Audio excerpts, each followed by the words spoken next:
En la cena de Navidad. Mis padres me golpearon por defender a mi abuelo en silla de ruedas y nos echaron a la noche helada. Pensé que lo habíamos perdido todo, hasta que el abuelo reveló su testamento. $1, 1B y 100 propiedades. Soy Gigi Larry Foster y a los 32 años vi a mi propio padre volcar la silla de ruedas de mi abuelo en un montón de nieve la noche de Navidad. La silla cayó de lado. La rueda siguió girando, haciendo tic-tac en el frío como un reloj que no sabía que se suponía que debía detenerse. Mi abuelo era 88 libras de dignidad obstinada en un abrigo de lana mojado. Y las personas que compartían su apellido le cerraron la puerta sin pestañear. Yo había hablado. Ese fue todo el crimen. Defendí a un anciano en la mesa y la mano abierta de mi padre me golpeó en la cara frente a 12 parientes que de repente encontraron sus platos fascinantes. Pensé que esa fue la noche en que lo perdimos todo. 10 semanas después. Un abogado deslizó una carpeta sobre una mesa pulida y me dijo lo que mi abuelo realmente había estado guardando todos esos años de silencio. Y el número no cabía en una línea. Bienvenidos de nuevo a Historias de Drama Tranquilo, donde las familias comunes se encuentran con el momento que decide quiénes son realmente y los tranquilos finalmente tienen la última palabra. Si las historias sobre la dignidad, la justicia y defender a las personas que el mundo ignora se quedan contigo, entonces estás en el lugar correcto esta noche. Deja un comentario y asegúrate de suscribirte. Déjame retroceder a antes de la nieve. Cocino para ganarme la vida. 12 años en cocinas. Los últimos 4 como sous chef en un lugar de la granja a la mesa en el centro. Y ese febrero. El dueño finalmente había dicho la palabra por la que había trabajado desde la escuela de cocina. Chef, mi propia línea, mi propio menú, mi nombre en la pizarra. Lo había construido a fuego lento con quemaduras y turnos dobles y un apartamento tipo estudio que finalmente podía pagar sola, a 20 minutos del suburbio donde crecí. Nadie me dio nada, y me gustaba así. La única persona que alguna vez actuó orgullosa de mí fue mi abuelo, Walter Foster. Walt para cualquiera que le gustara, y para entonces no le gustaba casi nadie en nuestra familia. Había sufrido un derrame cerebral hace 3 años a los 75, y después de eso, vivió en la gran casa colonial de mis padres en Aylwood en una habitación de abajo que solía ser un estudio. Lo llamaba todos los domingos. Salía 2 veces al mes con sopa en un termo y me sentaba con él mientras sus manos permanecían ocupadas porque sus manos nunca estaban quietas. Incluso después de que el derrame cerebral le quitó la fuerza a su pierna derecha. Mis padres hablaban de él como se habla de un techo con goteras. Caro, inconveniente, algo por lo que resientes pagar. Mi madre, Linda.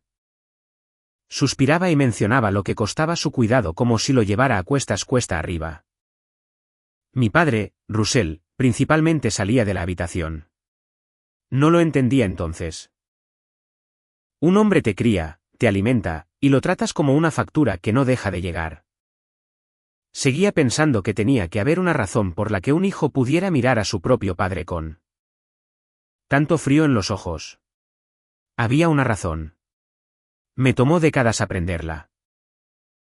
La invitación llegó por teléfono a mediados de diciembre, y vino con condiciones.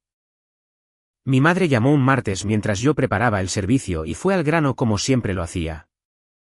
Cena de Navidad a las 7. Y por favor, Hilary, no dejes que tu abuelo lo convierta en una producción. Esas fueron sus palabras. ¿Una producción? Pregunté qué quería decir. Dijo que venían los parientes, los Puits y los Andersens. Y que la noche necesitaba lucir de cierta manera. Dijo que la silla de ruedas hacía que el comedor pareciera un hospital. Dijo que tal vez estaría más cómodo comiendo antes en su habitación antes de que llegaran todos. Sostuve el teléfono contra mi hombro y seguí picando porque si me detenía. Iba a decir algo de lo que no podría retractarme. Mi hermana Brooke se puso en la línea, 29 y nunca avergonzada por ello. Y pasó 4 minutos describiendo el reloj que nuestros padres ya le habían comprado. Luego dijo, casi alegre, que debería dejar al anciano en casa para poder disfrutar de la noche. Dije que lo llevaría. Hubo una pausa que me lo dijo todo. Les dije que yo me encargaría de su silla, su comida, todo, que no tendrían que mover un dedo. Lo que no dije fue que ya había decidido que él iba a tener una buena Navidad en esa casa mientras aún pudiera. Le compré una camisa de franela nueva y la planché yo misma. Debí haber escuchado la advertencia en ese silencio. Lo escuché. Solo creí, como uno cree, que nadie sería cruel con un hombre en Navidad. Llegamos a las 4:07 y los problemas comenzaron en el umbral. No había un lugar puesto para la silla. La mesa tenía capacidad para 12 en una habitación construida para 10. Y cuando llevé a Walt hacia el espacio vacío cerca de la cabecera, mi padre se interpuso entre nosotros. Miró la silla de ruedas como si hubiera arrastrado barro por su vida. Esa cosa es una monstruosidad, dijo, ni siquiera en voz baja. Y él mismo llevó a Walt a la esquina junto al aparador, la esquina mala, donde la rueda derecha hacía tic-tac contra la rejilla del suelo cada vez que giraba. Walt no discutió. Juntó las manos y observó la habitación con esos ojos pálidos y pacientes. La cena salió en la buena vajilla, costilla de primera y todo lo demás. Y mi madre sirvió a todos menos a él. Cuando pedí su plato, hizo un gesto hacia la cocina y dijo que había sobras del almuerzo. Podría tener lo que había allí. Jamón frío y un trozo de pan. Había hecho un estofado esa mañana, su estofado. El de salsa roja que le enseñó a mi abuela hace 40 años, y lo había traído en un plato tapado, esperando agregarlo a la mesa. Mi madre lo puso en el mostrador, intacto, como un abrigo que no quería. Brooke se rió de algo en su teléfono. Los Puig hablaron de un crucero, y mi padre, trinchar en la cabecera de la mesa. Miró a lo largo de ella a su propio padre en la esquina y dijo la frase. Lo escucharé hasta que me muera. No tienes un asiento en esta mesa. La habitación se quedó en silencio por medio segundo. Luego Walt sonrió, pequeño y parejo, y dijo algo tan suave que solo los más cercanos lo escucharon. Dijo, te sentaste en muchos de los míos. La cara de mi padre se puso blanca. Dejó el cuchillo de trinchar con demasiado cuidado. No entendía por qué una frase sobre sillas lo había golpeado como una bofetada. Debía haberlo dejado pasar. Sé que eso es lo que se supone que debes decir. Pero había visto a un hombre de 78 años comer jamón frío de una toalla de papel mientras su familia pasaba la salsa por encima de su cabeza. Y algo dentro de mí se levantó antes que mi cuerpo. Lo dije claramente, sin gritar. Dije que él es tu padre y lo estás alimentando con sobras en la esquina. La mesa se quedó inmóvil. Mi madre me dijo que bajara la voz. No la subí. Dije 12 personas en esta habitación y ni una de ustedes le dará una silla. Mi padre rodeó la mesa. Pensé que quería llevarme a la cocina. Hablarlo. Salvar las apariencias. En cambio, su mano se levantó y cruzó y la bofetada me giró la cabeza y me zumbó en el oído como una sartén. Golpeada. 12 parientes miraron sus platos. Brooke se cubrió la boca, pero no antes de que viera la comisura de la boca contraerse. Walt comenzó a levantarse de la silla, sus brazos temblaban. Todo su cuerpo rechazaba la pierna que no lo sostenía. Y crucé la habitación y puse mi mano en su hombro para que no cayera. Mi mejilla ardía. Mi voz no. Miré a mi padre y dije, acabas de golpearme por pedirte que seas decente. Se enderezó los puños. Lo dijo de nuevo, más lento, como si me estuviera enseñando una regla de la casa. Tú tampoco tienes un asiento en esta mesa, ninguno de los dos. Entendí entonces que esto nunca fue sobre una silla. Era sobre quien cuenta como familia, y nos acababan de decir. La mano de mi abuelo encontró la mía en su hombro y apretó una vez, firme, casi tranquila. No estaba sorprendido. Esa fue la parte que me asustó. Mi madre lo hizo oficial. Caminó hacia la puerta principal y la abrió a la oscuridad de diciembre y el frío entró por la entrada como un veredicto. Fuere, dijo. Ambos. No gritó. Usó la voz que usaba para cancelar suscripciones. Hemos terminado de cargar peso muerto. La palabra aterrizó en Walt y en mí al mismo tiempo, y lo sentí encogerse a mi lado. La única vez en toda la noche que su cara se movió. Quiero decirles que di un discurso. No lo hice. Simplemente me puse detrás de la silla. Pero aquí está lo que necesito que entiendan porque es importante para cómo dormí después. No esperé a que me echaran. Ya estaba girando su silla hacia esa puerta abierta. Si él va, yo voy, le dije a la habitación, y lo dije como una elección y no como un castigo. Los Puit estudiaron la alfombra. Mi tío Dale pareció que iba a hablar, abrió la boca y luego tomó su vino. 12 adultos vieron a un hombre en silla de ruedas ser empujado a 9 grados y lo más ruidoso en esa casa fue el tic de la rueda mala en la madera. Mi padre nos siguió hasta el porche, no para ayudar, sino para asegurarse de que nos fuéramos. Detrás de él, el comedor brillaba cálido y amarillo, costilla de primera humeante. Mi estofado intacto enfriándose en el mostrador. La puerta se cerró, el cerrojo giró. Y éramos 2 personas y una silla de ruedas en un césped helado con el aliento de mi abuelo. Empañándose en la luz del porche y la rueda giratoria desacelerándose. Desacelerándose, hasta detenerse. Debería haber estado asustada. Principalmente, estaba lúcida. Siempre he sido mejor en una crisis que en una habitación tranquila. Le metí el abrigo por las rodillas y nos pusimos en marcha. Sacarlo de ese césped fue lo primero difícil. El camino no había sido salado, y las ruedas se engancharon en una cresta de hielo. Y la silla se volcó de lado en el montón de nieve junto al buzón. Lento y casi suave, el brazo de Walt se lanzó para amortiguar una caída. Esa nieve se ablandó de todos modos. Lo levanté en 10 segundos. Su manga estaba empapada. Su mano ya se estaba poniendo rígida y roja, y la rueda mala estaba llena de nieve. Así que ya no hacía tic-tac, simplemente arrastraba.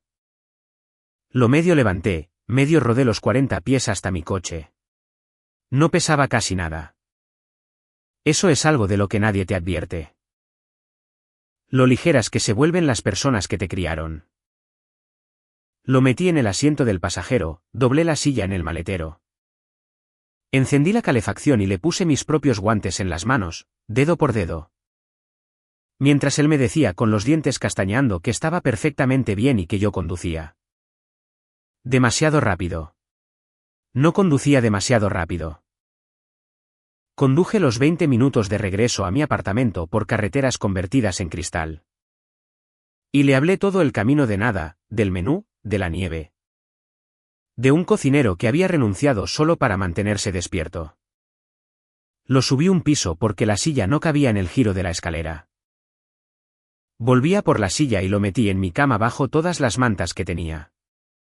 Estuvo temblando durante 1 hora. Hice caldo y le sostuve la taza. Alrededor de la medianoche, los temblores se detuvieron y durmió. Y yo me senté en el suelo junto a la cama en la oscuridad y calculé lo que venía después. Una cama, un ingreso. Un hombre que necesitaba calor, medicinas y tiempo.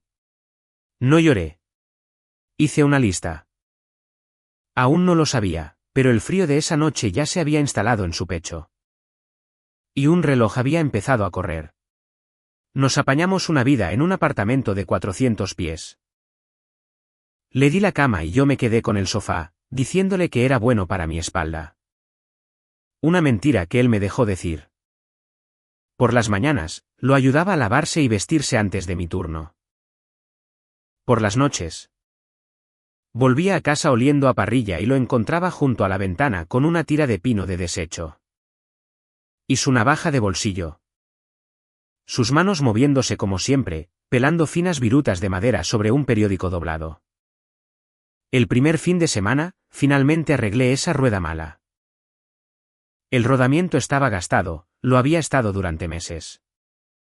Y cuando le pregunté por qué nunca lo había reemplazado, dijo: reemplazar cosas que puedes arreglar es la forma en que un hombre se ablanda. Así que lo engrasé y empaqué y le quité el tic-tac. Y mientras tenía la silla inclinada de lado, noté algo tallado en la parte inferior del reposabrazos de madera, pequeño y deliberado. 2 letras desgastadas por su pulgar, W y O.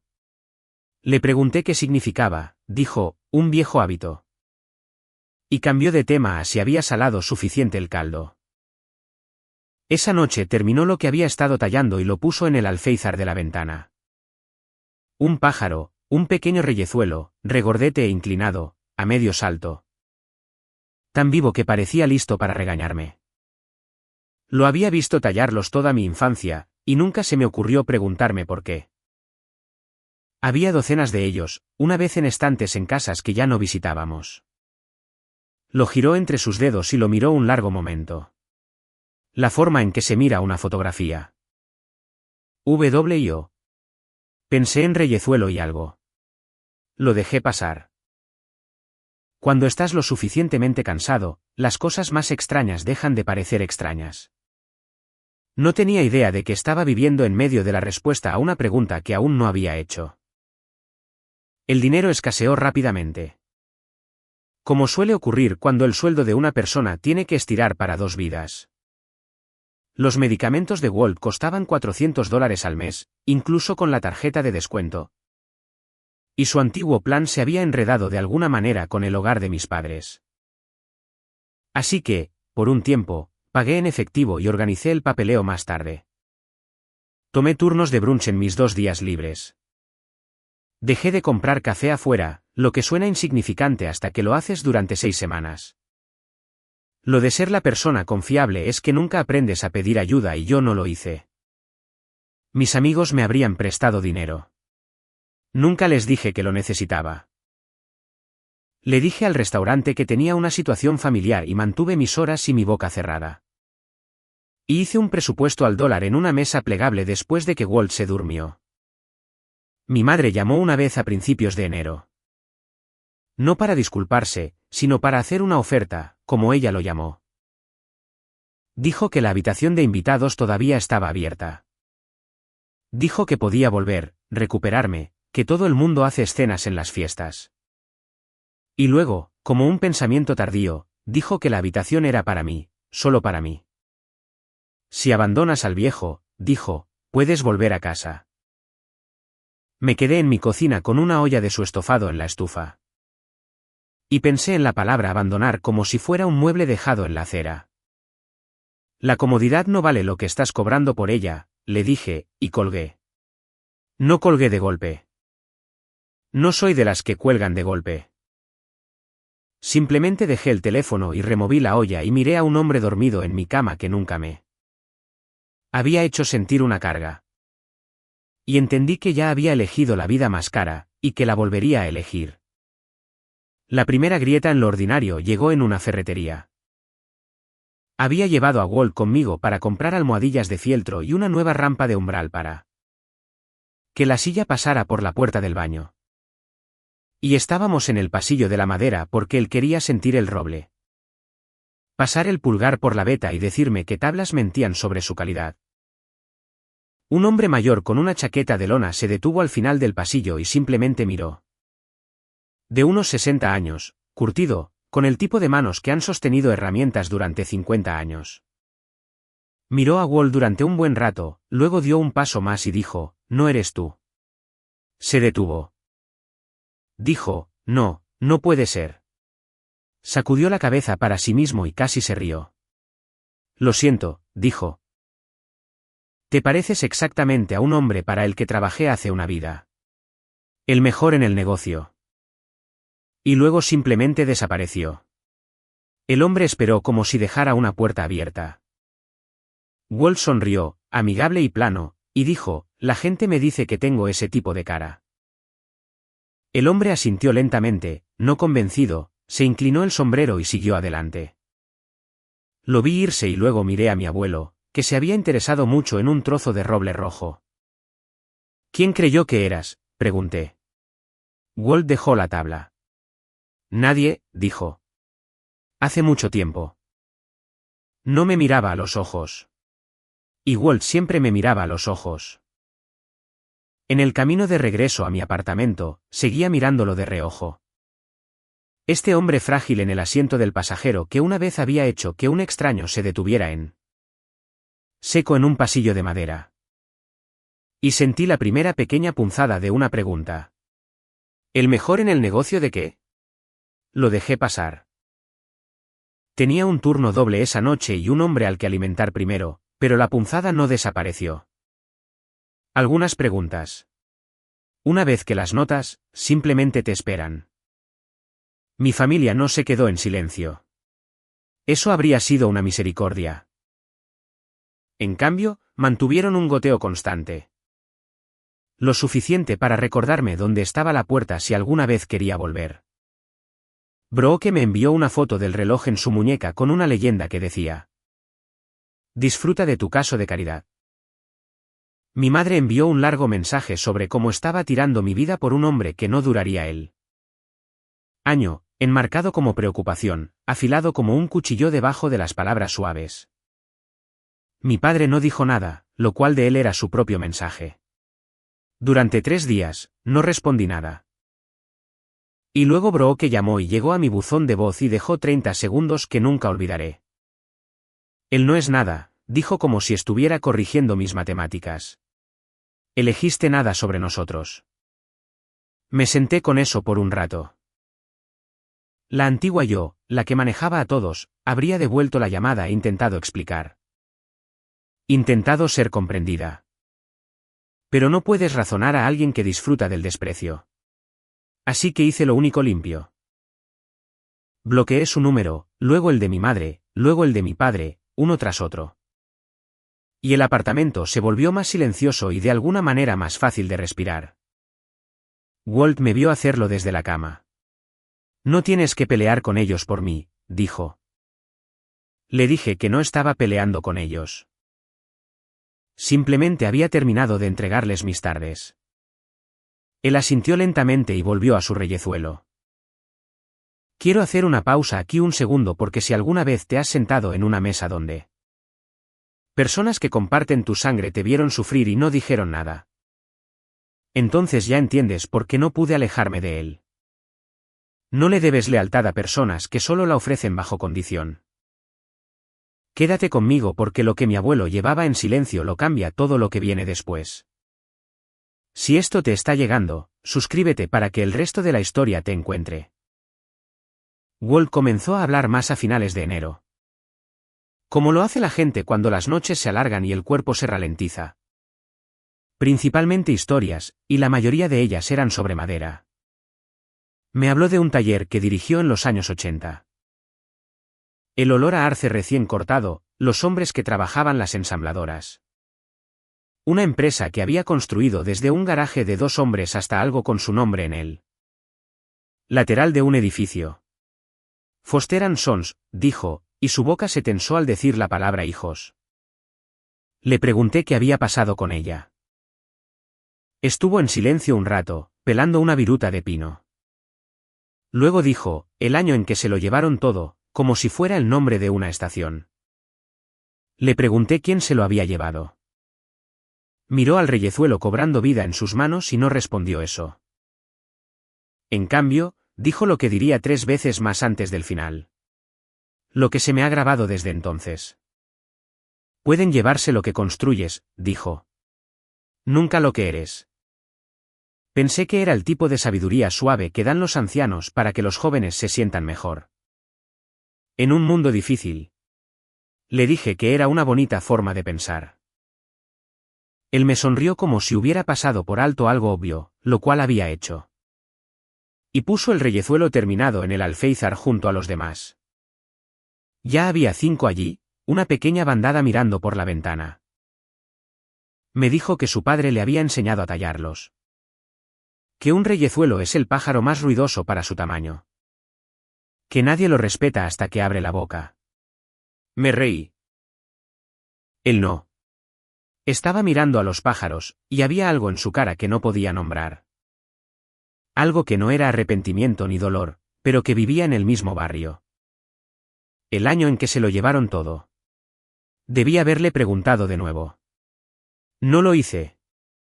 Tenía caldo en la estufa. La carta llegó un jueves, y no parecía nada. Estaba ordenando su correo en la mesa de la cocina. La pila habitual de resúmenes de planes y avisos de farmacia. Cuando encontré un sobre grueso de color crema con una dirección de remitente grabada en tinta azul. Marino. Crane y Joyo Wi-Fi de comisarios certificado, requiriendo una firma. Que es como supe que debía ir más lento. Lo había firmado esa mañana sin leer el remitente. Casi lo mezclé con las cosas médicas. Luego la palabra fideicomisarios me llamó la atención. Dentro había una sola página densa dirigida a Walter R. Foster. Haciendo referencia a lo que llamaba la certificación anual del fideicomisario y a mitad de camino. Una línea sobre una exención de impuestos a la propiedad en el sitio del molino Aseford. Leí esa oración 3 veces. Molino Aseford. Nunca lo había oído decir esas palabras en mi vida. Había un número de referencia. Una línea telefónica y una oración al final pidiéndole que confirmara la recepción a su conveniencia. Lo llevé al dormitorio y lo levanté para que pudiera verlo. ¿Qué es el molino Aseford? Pregunté. Él miró el sobre de la forma en que se mira una cara de una vida pasada. Su expresión no cambió mucho, pero sus manos se quedaron quietas, y sus manos nunca estaban quietas. Papeleo viejo, dijo. Déjalo estar. Le pregunté de quién era el papeleo que requería una carta certificada y un fideicomisario. Dijo, mío, de una manera que cerró el tema como un cajón. He pasado muchas noches desde entonces preguntándome qué habría pasado si hubiera presionado en ese momento. Pero él tenía los ojos claros y estaba tranquilo, y era su nombre en el sobre. Y su asunto detrás de él, y un hombre puede guardar sus propios secretos en su último invierno. Así que hice lo único que me pareció respetuoso e inteligente. No lo tiré. Lo deslicé en el bolsillo con cremallera de mi bolsa de trabajo donde se quedó. Un pequeño rectángulo crema al que volvería cuando todo lo demás se hubiera desmoronado. Lo busqué porque no soy el tipo de persona que puede llevar una pregunta sin respuesta sin darle vueltas. En mi teléfono, en un descanso detrás del restaurante, busqué As for Me. Lo que encontré me dejó helada contra el ladrillo. No era una ruina ni un recuerdo. Era un sitio operativo. Un complejo extenso 1 hora al norte de la ciudad. Fotos satelitales que mostraban acres de tejados, muelles de carga.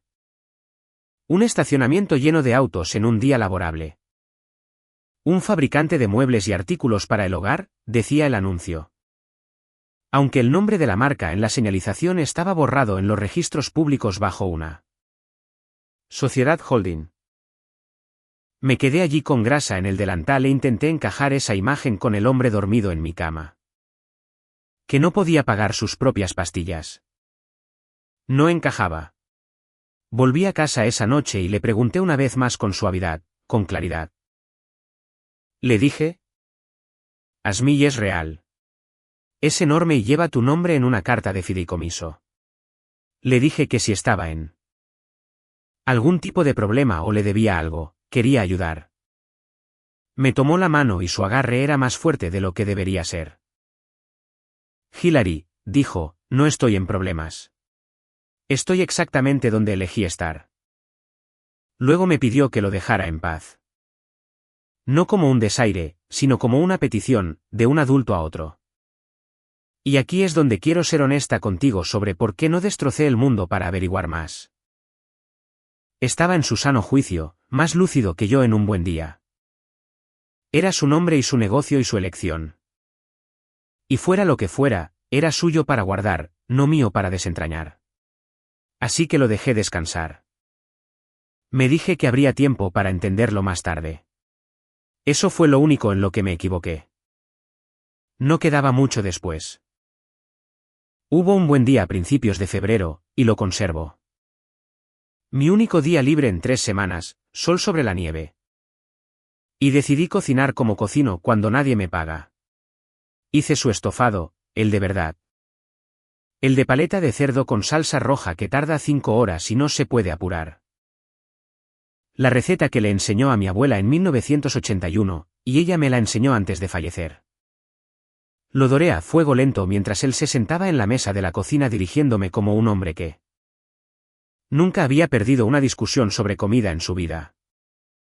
Demasiado calor, dijo. Déjalo sudar. No lo frías. El apartamento se llenó de ajo y laurel y el tipo de olor que hace que un lugar pequeño se sienta como un hogar en lugar de una sala de espera. Comimos al mediodía como reyes en platos desiguales. Comió 2 raciones, lo máximo que lo había visto comer en semanas. Y cerró los ojos al primer bocado como se hace cuando un sabor te lleva muy atrás. Después, él talló mientras yo lavaba los platos, y cuando me senté, me ofreció algo sobre la mesa. Un reyezuelo más pequeño que los del alféizar, más fino. Las plumas grabadas con un detalle que los otros no tenían. Para ti, dijo. Le dije que era hermoso y lo tomé, y él lo sostuvo un segundo más de lo que requiere un regalo. Solo tallo estos para los que nunca me dejarían en el frío, dijo. No tuve nada que decir a eso, así que simplemente cerré mi mano alrededor de él. Estaba caliente por sus manos. Lo guardé en el bolsillo de mi abrigo, y lo he llevado todos los días desde entonces.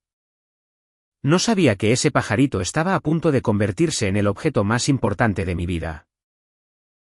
Solo sabía que un hombre que había sido arrojado a la nieve le había dado a su nieta lo que hacía.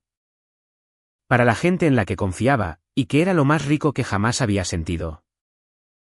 El frío volvió la segunda semana de febrero, un golpe duro que nos dejó en un solo dígito. Y el cuerpo de Walt había estado esperando una excusa. Comenzó con una tos, de esas que te dices que no es nada. Al tercer día, tenía dientes. Se volvió más callado, dormía más, comía menos. Y el estofado se quedó en el refrigerador en un recipiente que él rechazó con un gesto.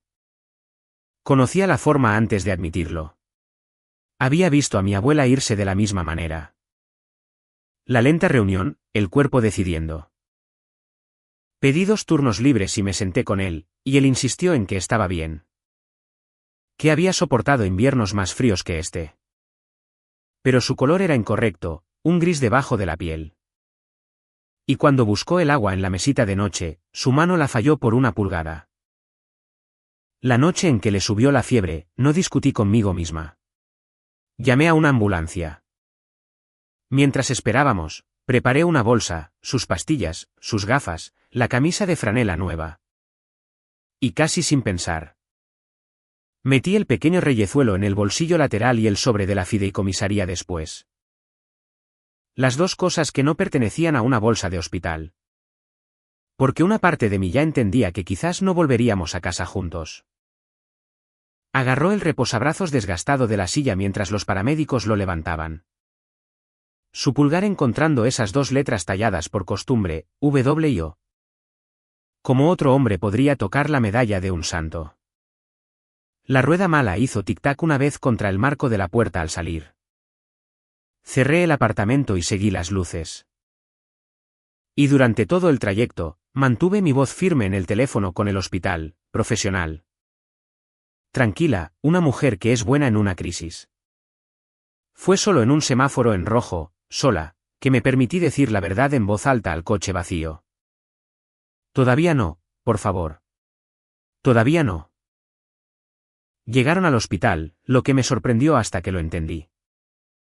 Neumonía, dijo el doctor, en un hombre frágil con un corazón dañado. Y la palabra que no se atrevían a decir flotaba en la habitación. Llevaba 19 horas allí cuando mis padres aparecieron en la sala de espera de la UCI. Mi madre con un abrigo de color camel, mi padre un paso detrás. Y por un estúpido segundo mi pecho se levantó, porque el dolor te hace esperar. Luego vi a mi madre moverse por la habitación. Primero encontró a la enfermera jefa. Se llevó una mano al corazón y dijo con una voz lo suficientemente alta para Cari. Hemos hecho todo por él, ya sabes, todo durante años.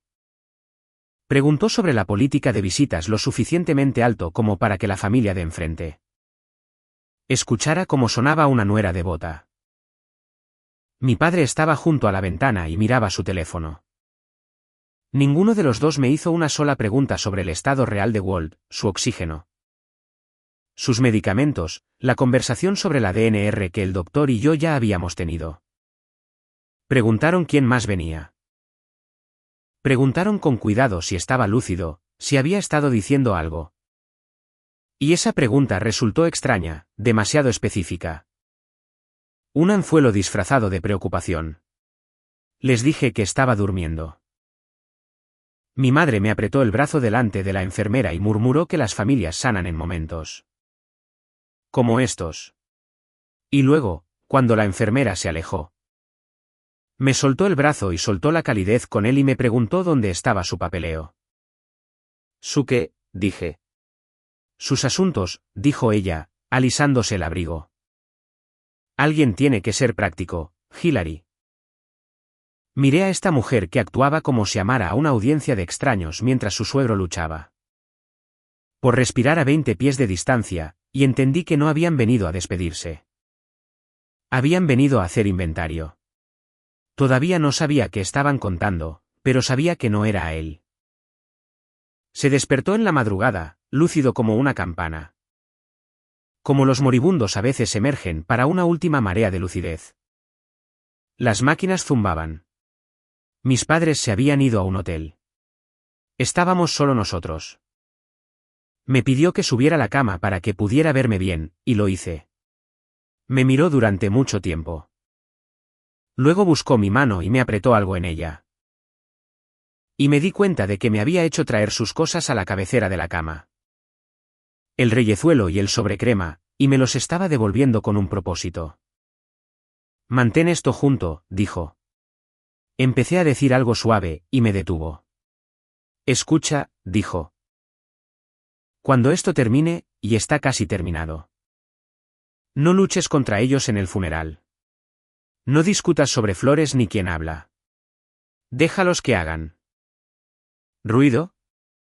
Apretó más fuerte. Llama a Tom Crane. Los números están en la carta. Él te explicará lo que yo nunca pude encontrar. Las palabras para decir. Le pedí que lo explicara ahora mientras pudiera. Y él negó con la cabeza. Una pequeña sonrisa. Algunas cosas hay que mostrarlas, dijo. No decirlas. No me creerían si lo gritara desde esta cama. Miró el reyezuelo en mi palma. Pueden llevarse lo que construyes, dijo de nuevo, más lento esta vez. Como si me lo estuviera entregando para que lo llevara. Nunca lo que eres. Recuerda eso cuando el abogado termine de hablar. Le dije que lo amaba. Él me dijo que yo era la única de ellos que se había ganado el derecho a decirlo y que había sabido de qué estaba hecha desde que tenía 5 años y le di todo mi pastel de cumpleaños a un niño que no tenía ninguno. Luego cerró los ojos, todavía sosteniendo mi mano, y me senté con él en el zumbido y la oscuridad. Y no lo solté. Murió a las 4:51 de la mañana, como había vivido las últimas semanas, en silencio y sin quejas. Su mano enfriándose en la mía antes de que el monitor se diera cuenta de la verdad. No voy a representar mi dolor para ti. Hay personas que se desmoronan ruidosamente y personas que se quedan muy quietas. Y yo soy del tipo quieto. Me senté con él hasta que el cielo fuera de la ventana se puso del color del peltre viejo. Le agradecí a la enfermera de la noche que había sido amable, y firmé los formularios. Una mano firme los firma. Luego bajé al estacionamiento. Me metí en mi coche y sostuve el pequeño reyezuelo contra mi pecho a la luz gris. Y me permití sentirlo exactamente el tiempo que tardaron las ventanas en empañarse. Y luego me limpié la cara y empecé a hacer llamadas. Eso no es frialdad. Así es como algunos de nosotros amamos en la logística, en el hacer lo correcto siguiente. Llamé a la funeraria que una vez había mencionado en una calle tranquila por la que había pasado 100 veces. Llamé al restaurante y luego, como su voz todavía estaba en mi oído, saqué el sobrecrema de mi bolso y marqué la línea del fiduciario Crane y Holloway y dejé un mensaje. Para un hombre llamado Tom Crane de que mi abuelo, Walter Foster, había fallecido en la noche y que él me había dicho que llamara. Esperaba una llamada de regreso en una semana, el lento proceso de las herencias. Tom Crane me devolvió la llamada en 40 minutos. Su voz era cuidadosa, cálida y absolutamente despierta como la de un hombre que había estado esperando mucho tiempo a que sonara ese teléfono. Lamento mucho su pérdida, señorita Foster, dijo. Y luego, antes de que pudiera hablar, pronunció la frase que hizo que el suelo se inclinara. Hay mucho que debemos discutir, y casi nada de eso puede ocurrir por teléfono. Mis padres se hicieron cargo del funeral en un día, exactamente como Walt había predicho. Reaparecieron en el momento en que hubo algo que se pudo ver que manejaban. Mi madre reservó el paquete más barato en una capilla al otro lado de la ciudad. Les dijo a los parientes que era lo que Walt habría querido, algo sencillo. Y lo programó para un martes por la mañana cuando menos gente pudiera venir. Mi padre se encargó de lo que él llamó el patrimonio, que, por lo que todos sabían, ascendía a una silla de ruedas, una maleta de ropa y lo que hubiera en una modesta cuenta corriente. No me pidieron que hablara. No me preguntaron nada excepto, de nuevo, dónde estaban sus documentos. Y, de nuevo, esa pregunta tenía un hambre debajo que no pude identificar. Les dejé hacer ruido como él me había dicho. Pero hubo un momento que sigo recordando. La noche antes del servicio. Pasé por la casa colonial de Islewood para dejar una caja con sus cosas que habían exigido. Y encontré a mi madre sola en la cocina. Sin público, sin abrigo. Sosteniendo una taza de café con ambas manos como si tuviera frío por dentro. Parecía mayor sin el abrigo de color camel, dijo. No realmente a mí. Que había crecido sin nada. Que había usado los mismos 2 vestidos durante la escuela secundaria y había aprendido a sonreír. Para que nadie viera los agujeros en sus zapatos. Dijo, la pobreza es un olor que nunca se te quita del todo. Por un instante, vi a la chica asustada debajo de la mujer dura, y casi extendí la mano. Luego se recompuso, dejó la taza y las persianas volvieron a sus ojos. No me mires así, dijo, de nuevo con aspereza. Hicimos lo que teníamos que hacer. Algunos de nosotros no podíamos permitirnos ser blandos con los ancianos. Y así, el momento desapareció, sellado. Y ella me estaba diciendo que usara la puerta lateral al salir. Me fui. Puedes entender de dónde viene la crueldad de una persona y aún así negarte a dejar que ponga la mesa. Tom Crane llamó la mañana después del funeral. Para entonces, yo había enterrado a mi abuelo en un servicio de 40 minutos donde mi padre lo llamó un hombre complicado, y mi madre se secó los ojos secos, y Brooke revisó su teléfono. Y yo me había sentado en la última fila con el pequeño reyezuelo en mi puño y me había despedido en silencio. Así que, cuando el número de Crane se iluminó en mi pantalla, casi lo dejé sonar. Me alegro de no haberlo hecho. Me dijo que habría una lectura formal del testamento de Walter Foster, que era requerido, dado el tamaño y la complejidad de la herencia, y que mi presencia no era opcional. El tamaño y la complejidad. Le pregunté claramente qué significaba eso. Hizo una pausa. Y pude oírlo eligiendo sus palabras como un hombre que camina sobre un estanque congelado. Señorita Foster, dijo, su abuelo dejó instrucciones específicas sobre cómo se debe revelar esto. ¿Y en qué orden? ¿Y a quién? He honrado todos sus deseos durante 26 años y tengo la intención de honrar este. Luego dijo la parte que me puso los pelos de punta hasta la lectura, por favor. No firme nada que le pongan delante. No acepte administrar nada. No permita que su padre se presente. Como pariente más cercano y bajo ninguna circunstancia discuta la carta del fideicomisario con su familia. Dije que no les había hablado de ello. Bien, dijo con sentimiento. Manténgalo así durante 9 días más. Colgué y me quedé en mi cocina mirando el sobrecrema sobre la encimera. Y por primera vez, me permití pensar en el pensamiento que había estado reprimiendo durante semanas. Fuera lo que fuera As for Me, fuera lo que fuera realmente mi abuelo. Mi familia lo quería con la suficiente desesperación como para echar a 2 personas a la nieve. Y no tenían idea de lo que habían tirado. La lectura se llevó a cabo en el centro de la ciudad en el piso 31 de una torre de cristal por la que había pasado toda mi vida sin mirar una sola vez. Crane y Holloway ocupaban todo el piso. Esa fue mi primera pista de que 9 días no me habían preparado para nada. La recepcionista sabía mi nombre antes de que lo dijera. Un joven asociado me acompañó por un pasillo adornado con fotografías enmarcadas de muebles. Piezas hermosas, sillas y aparadores, y largas mesas de granja. Y en la esquina antes de la sala de conferencias había un solo marco grande que solo contenía un logotipo, un pajarito, regordete e inclinado. A medio salto, un reyezuelo. Debajo, 2 palabras en una serifa tranquila, Ren y Roble, Renan Noack. Me detuve tan de repente que el asociado tuvo que esperar. Yo metí la mano en el bolsillo de mi abrigo y la cerré alrededor de la pequeña talla y sentí como el suelo de mi comprensión se movía 1 pulgada. La sala de conferencias ya se estaba llenando cuando entré. Mis padres estaban sentados cerca de la cabecera de la mesa con sus mejores ropas. Mi padre tamborileando con los dedos, la barbilla de mi madre levantada. Brooke a su lado grabando la vista con su teléfono.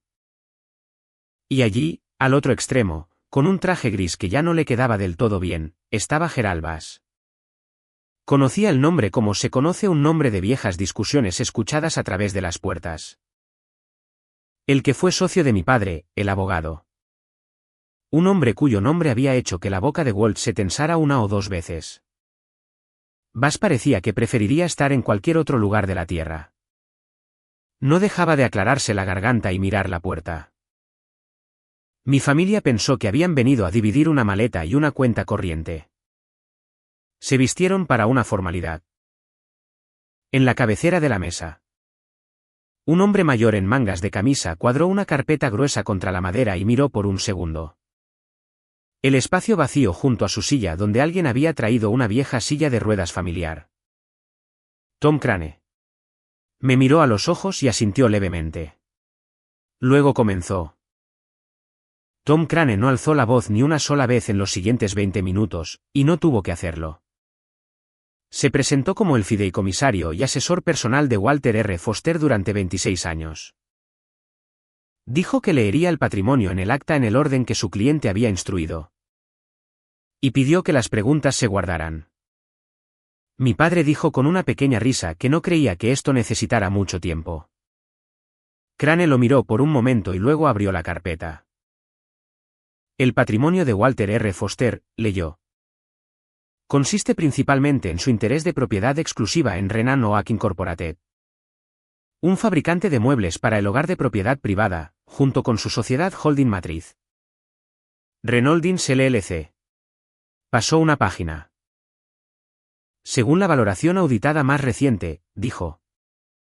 La empresa combinada tiene un valor aproximado de $1.100 millones.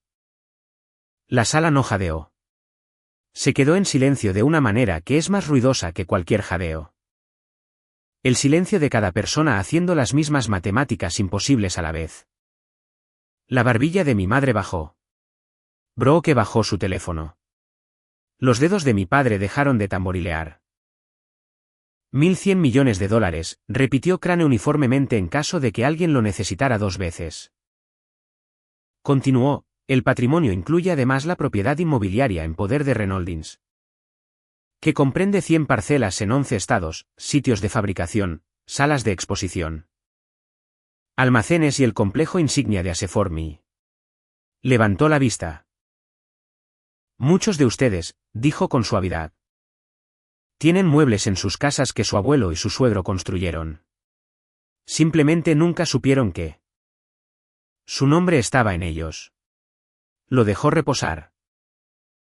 Luego se acercó y puso su mano en el brazo desgastado de la silla de ruedas a su lado. En el mismo lugar donde estaban talladas 2 letras en la madera.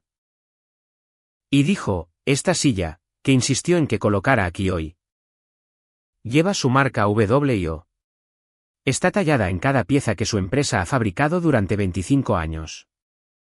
Giró el pequeño logotipo enmarcado sobre la mesa para que nos mirara, el reyezuelo a medio salto.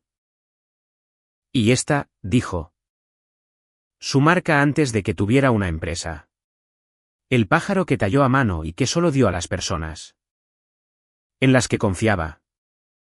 Al otro lado de la mesa, mi mano estaba en mi bolsillo, envuelta alrededor del mismo pájaro. Cálida donde lo había sostenido durante 9 días. Entendí entonces lo que había estado llevando. Mi padre encontró su voz primero porque los hombres como mi padre siempre lo hacen. Esto es absurdo, dijo medio de pie. Si papá tenía $1.000 millones, ¿por qué vivía en mi casa comiendo mi comida? Crane dejó que la pregunta colgara hasta que avergonzó al hombre que la había hecho. Luego abrió la segunda sección de la carpeta. Para responder a eso, dijo, tenemos que retroceder 27 años. Presentó los documentos uno por uno, nombrando cada uno para el registro. Había un informe de un perito forense. Había un poder notarial fechado en una semana en que Walter Foster yacía en una cama de hospital. Después de su primer evento cardíaco. Su firma en el temblorosa y, según el perito, no suya en absoluto. Había un acuerdo de transferencia de acciones que movía el interés de control en Foster & Sons. Furniture era una sociedad de 2 hombres. Ejecutado mientras el fundador estaba sedado e incapacitado para firmar. Una transferencia realizada con una mano falsificada, dijo Crane en voz baja. No mueve nada que la ley reconozca. A los ojos de un tribunal. Esas acciones nunca habían abandonado legalmente a este hombre en absoluto. Luego leyó los 2 nombres de esa sociedad para el registro. Russell Foster, Gerald Bass. El silencio cambió de temperatura. Al otro extremo de la mesa, Bass se levantó demasiado rápido. Dijo que tenía una llamada y encontró al asociado bloqueando la puerta en silencio. Siéntese, señor Bass, dijo Crane sin acalorarse. Su cliente también es usted. La cara de mi padre se había puesto del gris que había visto por última vez en un monitor de hospital. Lo robaron, dije, las primeras palabras que pronuncié en esa habitación, y salieron firmes. Falsificaron su nombre y tomaron su empresa mientras él moría en una cama. Crane asintió una vez. Su abuelo lo sabía, dijo. Hizo examinar los documentos en cuanto se recuperó. Optó por no pasar sus décadas restantes en un tribunal luchando contra el hijo que había criado. En cambio, eligió volver a construir. Así que empezó de nuevo a los 51 años, en silencio. A través de una sociedad holding y durante 25 años construyó algo 10 veces el tamaño de lo que le fue arrebatado y guardó la prueba del robo en esta carpeta con instrucciones de que se leyera en voz alta este día exacto en esta habitación exacta a sus caras exactas. Mi padre se sentó porque sus piernas dejaron de sostenerlo. El hombre que le había dicho a un alma vieja que no tenía asiento en la mesa acababa de saber de quién había sido siempre la mesa. Había una tercera sección y Crane la leyó como un hombre que pone la última carta boca arriba. En los últimos 4 años, dijo. Reynolds adquirió en el mercado abierto y a través de intermediarios la deuda senior de Aylwood Furniture Company. La cabeza de mi padre se levantó. Aylwood era la empresa que había renombrado después del robo, la que había llevado a la ruina. La que le había oído por teléfono llamar estirada. Crane nombró la cifra. La nota estaba en mora grave. Reynolds, dijo. Es el principal acreedor de Aylwood con derecho a exigir el pago total del préstamo. Y luego, casi con suavidad, pasó la última página. Además, dijo, la hipoteca residencial de la propiedad en 14 Ashford Lane en Islewood. La casa familiar fue cedida a Reynolds hace 16 meses. Mi madre hizo un pequeño ruido. Esa era su casa, la colonial con el comedor cálido y amarillo, el cerrojo echado. El porche donde nos habían visto rodar hacia la nieve. El techo sobre sus cabezas pertenecía en papel a la herencia del hombre al que habían llamado Peso. ¿Muerto? La frase volvió a mí entera en la voz plana y de suscripción cancelada de mi madre. Hemos terminado de cargar Peso muerto. Miré la carpeta, al reyezuelo en la mesa, a la silla de ruedas vacía, y casi me reí. No por crueldad, sino por la pura aritmética de ello. El Peso muerto que habían arrojado a la nieve había estado sosteniendo su hipoteca todo el tiempo. Crane cerró la carpeta y puso ambas manos planas sobre ella. Y la disposición, dijo, todo el patrimonio de Walter R. Foster, Renan Noack, Reynolds. Las propiedades, el interés de control. El derecho a todas las reclamaciones que surjan de los documentos que acabo de leer. Se deja en su totalidad a su nieta. Me miró a lo largo de la mesa. Hilary Marie Foster, leyó. No se nombraron otros beneficiarios. Mi padre se giró para mirarme, y su expresión era algo que nunca le había visto en 32 años. Todavía no era ira. Eso vino después. Era la cara de un hombre que mira una puerta cerrarse desde el lado equivocado y finalmente reconoce. El sonido. Entonces mi padre explotó como creo que había estado esperando explotar toda su vida y la habitación. Tuvo su inversión de poder. Se levantó de su silla gritando que era un fraude, que yo había manipulado a un viejo enfermo. Que ningún tribunal lo confirmaría. Que había gastado miles en el cuidado de ese hombre y se le debía. Se le debía. La palabra rompiéndose en su garganta. Me señaló al otro lado de la mesa y me llamó mentirosa y cosas peores y escupió saliva. Y el asociado se acercó un paso. Mi madre cambió de modo como un dial girando, la dureza derritiéndose en lágrimas a voluntad. Sollozando que había amado a Walt como a su propio padre, que esto era un malentendido. Que seguramente su propia hija no la pondría en la calle. Brooke solo me miró fijamente, y por un segundo honesto. Algo cruzó su cara que no era cálculo. Un rubor de vergüenza lisa allí y luego se fue, tragado. Bass tenía la cabeza entre las manos. Y yo me senté en medio de todo ese ruido y sentí la cosa más extraña instalarse sobre mí. Calma, no triunfó. Calma, porque finalmente entendí que no tenía que igualar su volumen, que nunca lo había hecho. Esperé hasta que mi padre se quedó sin aliento. Luego hablé, y hablé en voz baja, para que tuvieran que detenerse a escucharme. Me pegaste, dije. Por pedirte que le dieras una silla a un anciano. Él me miró. Dejé que la siguiente parte cayera suave. Él se ganó cada mesa en la que te sentaste, dije. La que robaste y la que estás pisando. Mi madre empezó a decir mi nombre y levanté una mano y ella se detuvo. Saqué el pequeño reyezuelo de mi bolsillo y lo puse sobre la mesa para que todos pudieran verlo. Este diminuto pájaro tallado junto a una carpeta de $1.000 millones. Y dije las palabras que me había entregado para que las llevara con su voz y la mía a la vez. Tomaste lo que construyó, dije. Nunca ibas a tocar lo que él era.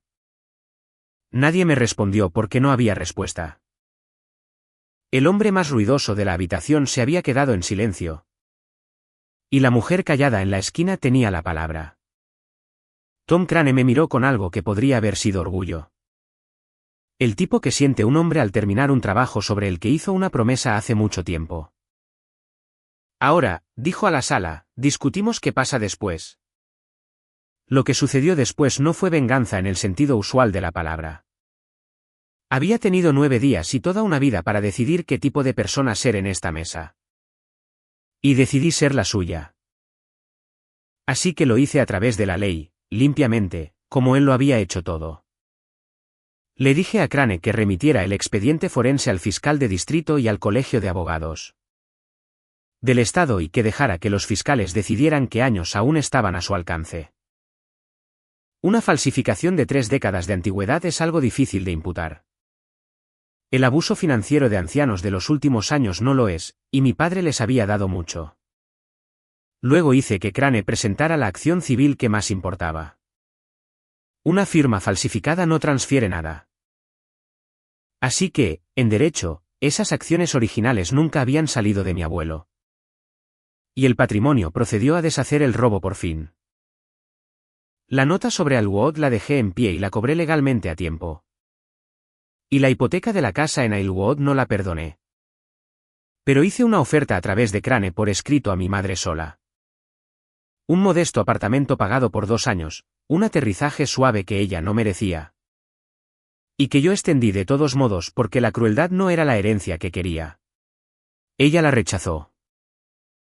La llamó un insulto a través de su abogado la misma semana que llamó al veredicto original un insulto. Así que dejé de ofrecer. No te estoy castigando, le había dicho al final de esa lectura. Y lo decía en serio. Simplemente estoy dejando que la verdad cueste lo que siempre debió haber costado. Esa es toda mi venganza. Dejé que los documentos hablaran y dejé que las personas que los falsificaron respondieran ante alguien con una insignia en lugar de alguien con un rencor. Aquí es donde quedaron las cosas porque te mereces la aritmética. Mi padre fue acusado 11 semanas después de abuso financiero a personas mayores y fraude. La conducta reciente, la parte que la ley aún podía alcanzar, y el caso sigue en curso. El tribunal también anuló la antigua transferencia. Una mano falsificada, resultó, nunca había movido legalmente nada. Geralbas renunció a su licencia de abogado en lugar de enfrentar la audiencia de inhabilitación. Y la exposición criminal lo siguió por la puerta. Aylwood Furniture cerró en primavera. El pagaré venció, y no había nada detrás. Y el nombre familiar que mi padre había llevado a la deuda simplemente dejó de existir. Perdieron la casa en Aylwood en verano. Legalmente, cada aviso fue entregado y cada ventana respetada. Brooke se mudó a otro estado y cada pocos meses envía un mensaje de texto corto sin exigencias. Que es lo más parecido a una disculpa que espero recibir y más de lo que esperaba en absoluto. De mi madre no sé nada. En cuanto a mí, hice lo que me asustaba más que la pobreza, dije sí al patrimonio. Ahora dirijo Renan Oak, no desde una oficina de esquina que me gané con sangre, sino como la persona en quien Walt confió para mantenerla honesta. Me quedé con la silla. Está en mi oficina con la rueda mala que arreglé y las 2 letras talladas en el brazo y los visitantes piensan que es decoración hasta que les digo que es la del fundador. El pequeño reyezuelo está en mi escritorio mirando por la ventana como solía hacerlo su bandada. Hacia la luz. Y en el comedor de Ashford Mill, donde 600 personas fabrican muebles todos los días. El especial del viernes es un estofado de paleta de cerdo a fuego lento con salsa roja. Su receta, mis manos. El olor a ajo y laurel que se extiende por un suelo de fábrica que construyó 2 veces. Los hombres que trabajan las uniones no saben de quién es la receta. Solo saben que sabe a que a alguien le importó. Eso es suficiente. Ese es exactamente el tipo de riqueza que él quiso decir. Mi abuelo perdió una empresa y construyó una más grande. Pero lo que nunca pudieron falsificar, nunca robar. Nunca arrojar a la nieve fue lo único que lo hizo rico, que fue simplemente quien eligió ser. Cuando las personas que compartían su nombre miraban y no les importaba. Esa es mi historia. Una fría noche de Navidad. Una silla de ruedas en un banco de nieve y un testamento que finalmente dijo en voz alta lo que un hombre tranquilo pasó 25 años demostrando. Si esto te recordó que la amabilidad hacia los olvidados nunca es la opción más tonta. Y que la dignidad es lo único que nadie te puede quitar, entonces tómalo como una señal esta noche. Llama a ese familiar que todos los demás olvidan. Visita a los que el mundo arrincona. Hazlo hoy. Comparte esto con alguien que necesite escucharlo. Deja un comentario. Suscríbete. Y te veré en el próximo.